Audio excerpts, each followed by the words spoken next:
tsiya kenan munafukai. Su suka je suka samu dangin mutum. Suka zige aka je ya jin da dangin ya shiga matar da yau ta wani sai to na hakura. Da kima ta zube wani jari ya karye. Da cimin mutunci wani na hakura. Yawwa ga kuma ba ƙarya ake ba ina abun kunya sai dai addu'a. Ya ga men.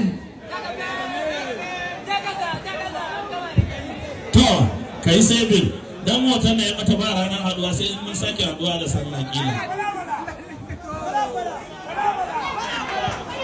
A jama'a wannan jarumi da kuke gani shekara 3 yana yawo da hoton tatin a bayan mota.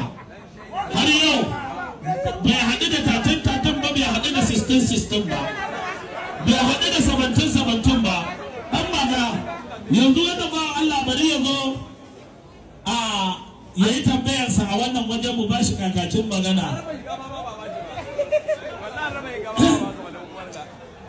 Wai kun san tambayar mu da zoyi? Mun ga season 1 ko ba gyara ku ai. Mun ga season 2 Hafsatu. Ko da yawa na wai ke da ake ganin ma ke kifi kowa shi a yana ga kifi kowa mutunci ne a harkas. Yanzu ya zama ga season 3 ta wanda gefe ne an ce akwai a wai ki. A ba ɗan can gefen ne can ɗan surutunan da kike yi kika ce za a sa season 3 ko ba a sa ba yanzu mu ba season 3 ba. Ni yanzu mai gida fi sabilillah da ƴaƴan karnukan nan suka sa ni a gaba.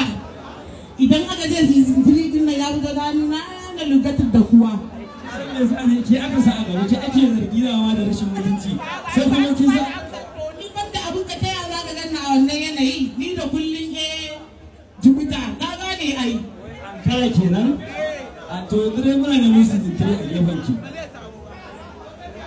To wannan ba ana za ki ga kamar mutumin arziki. Ai kana ganin ki ka san na san ne. Yawwa a tashar yare yake.